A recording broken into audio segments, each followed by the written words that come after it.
Hi hello. आज नेहमीप्रमाणेच माझं रुटीन सुरू झालं होतं. सकाळी सकाळी छान क्लिनिकला जाण्याची तयारी केली आणि गडबड कुकिंगचीही तयारी थोडी थोडी केली.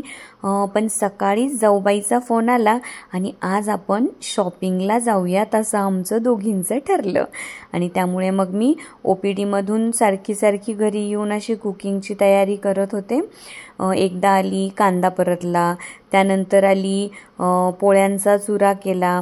तर तुमच्या आज मी जी डिश बनवणार आहे ती लक्षात आलीच असेल. काल रस्सा वडा होता आणि काल कुणीही पोळीला हातही लावला नाही. मग कालच्या 5 पोळ्या शिल्लक होत्या आणि अन्न बिलकुल वाया घालवायचं नाही, हे आपले संस्कार. त्यामुळे त्या पोळ्या मी मस्त मिक्सरमधून बारीक केल्या आणि त्याचा मी आज मस्त चुरमा बनवणार आहे. आणि बघा, मी इथे कढईमध्ये तेल घेतलं आणि तेलामध्ये सगळ्यात अगोदर मी अगदी थोडेसे शेंगदाणे फ्राय करून घेतले आणि हे छान फ्राय झाले की शेवटी मग चुरमा तयार झाल्यानंतर त्यामध्ये आपण हे ॲड करणार आहोत. आणि शेवटी ॲड करण्याचं कारणच हे आहे की ते मस्त कुरकुरीत लागतात, त्याची चव मस्त कुरकुरीत लागते. आणि बघा, आता हे शेंगदाणे छान फ्राय झालेले आहेत.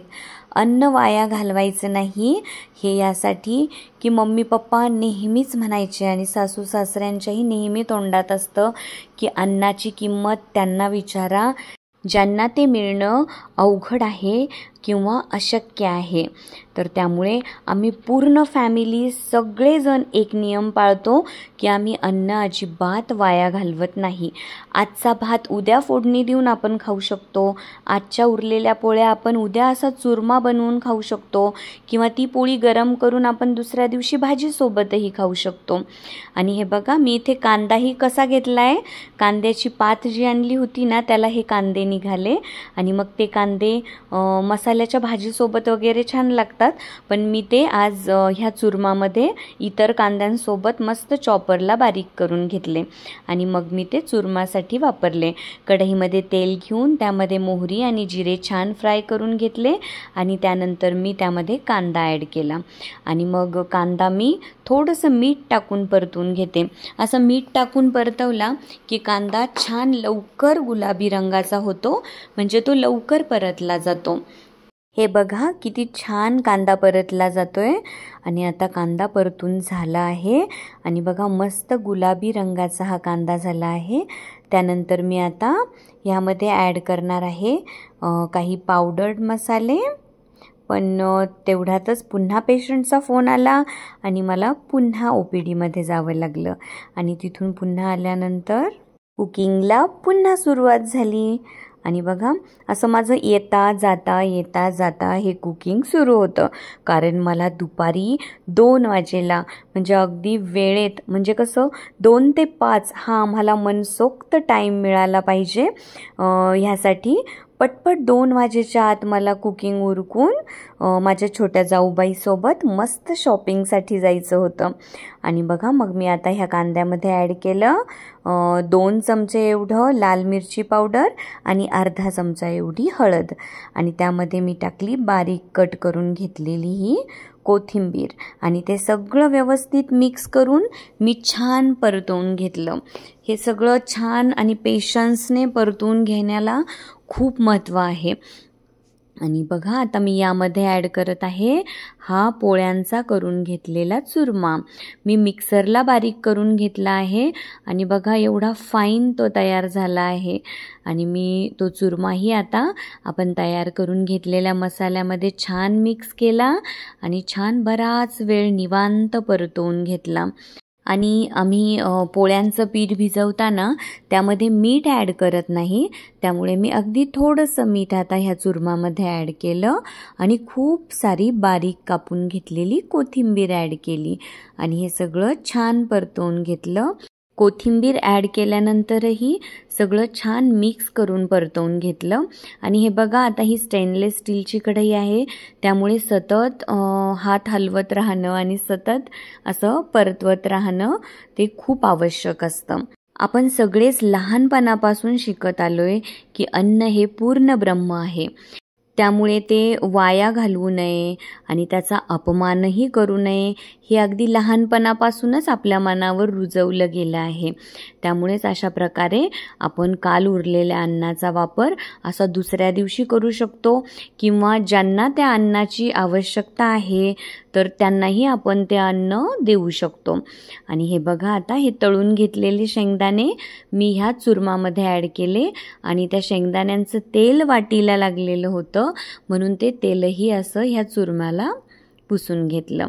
आणि आता मस्त हे शेंगदाणेही मिक्स करणार आहे मी आणि मस्त पुन्हा हा चुरमा छान परतवून घेणार आहे. आणि अन्न हे पूर्ण ब्रह्म आहे हे जसं आपण शिकत आलो तसंच मला असं वाटतं की आपल्या आवश्यकतेनुसारच आपण आपल्या प्लेटमध्ये जेवणासाठी वाढून घ्यावं आणि आवश्यकतेनुसारच अन्न आपल्या ताटात घ्यावं, म्हणजे जेणेकरून नासाडी अन्नाची होणार नाही हे नेहमी लक्षात ठेवावं. इथे बघा, आपला हा पोळ्यांचा चुरमा एकदम रेडी आहे आणि आता मी त्याच्यावर झाकण ठेवणार आणि अगदी थोडा वेळ म्हणजे फक्त 2 ते 3 मिनिट ते होऊ देणार. आणि सगळ्यांनी लक्षात ठेवा, जे मी पुन्हा पुन्हा सांगते, स्वतःला नेहमी छान हायड्रेटेड ठेवा. असं आहे की पाणी भरपूर पिल्याने आपल्या त्वचेवर नेहमी ग्लो राहतो आणि आपल्या त्वचेवरील ग्लो मेंटेन व्हायला मदत होते. आपली पचनक्रियाही सुधारते, त्यामुळे पाणी पिण्यामध्ये बिलकुल कसूर करू नये. आणि हे बघा, आता माझा हा पोळ्यांचा चुरमा मस्त रेडी आहे आणि आता मी तयारी करणार आहे, पटपट पटपट आवरून निघणार आहे जाऊबाईसोबत बाहेर. आणि खूपच उत्सुकता असते, कधी एकदाचं आम्ही भेटू, कधी एकदाचं आम्ही पटपट छान छान शॉपिंग करू आणि मस्त गप्पा गोष्टी धिंगाणा. आणि मग आम्हाला दोघींनाही बिलकुल जगाचं भान राहत नाही आणि आम्ही मस्त धिंगाणा करत करत शॉपिंग करतो. हे बघा, आता आपला हा चुरमा मस्त रेडी आहे. आहा हा हा, एकदम गरमागरम चुरमा. हा शिळ्या पोळ्यांचा चुरमा आहे. आम्ही दोघेही गव्हाची पोळी अजिबात खात नाही, म्हणजे माझे हस्बंड आणि मी, पण हा चुरमा आम्ही आवडीने खातो. दोघेही आम्ही ज्वारी किंवा बाजरीची भाकरीच दररोजच्या जेवणामध्ये घेतो, पण हा चुरमा असला की आम्ही सगळे चुरमावरच ताव मारतो. मग सगळं पटपट आवरून मी मस्त निघाली आता छोट्या जाऊबाईसोबत म्हणजे ज्योतीसोबत शॉपिंगला.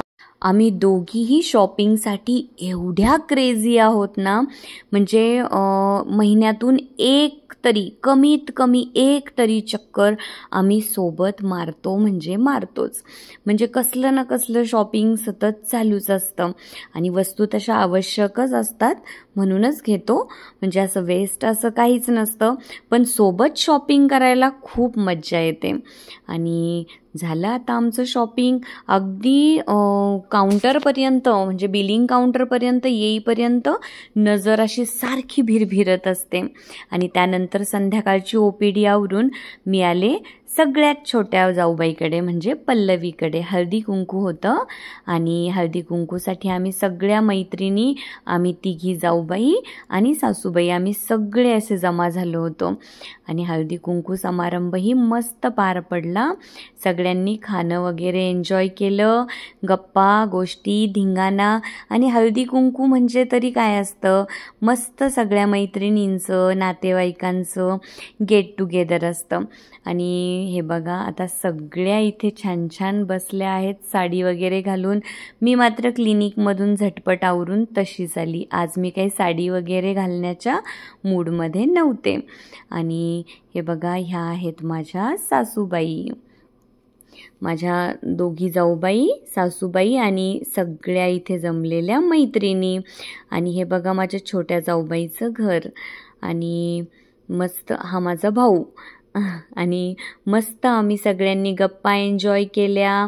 आणि अशा प्रकारे माझा आजचा दिवस एकदम उत्साहाने भरलेला असा होता. माझा आजचा व्हिडिओ सर्वांनी एन्जॉय करा. Thank you so much. Bye bye.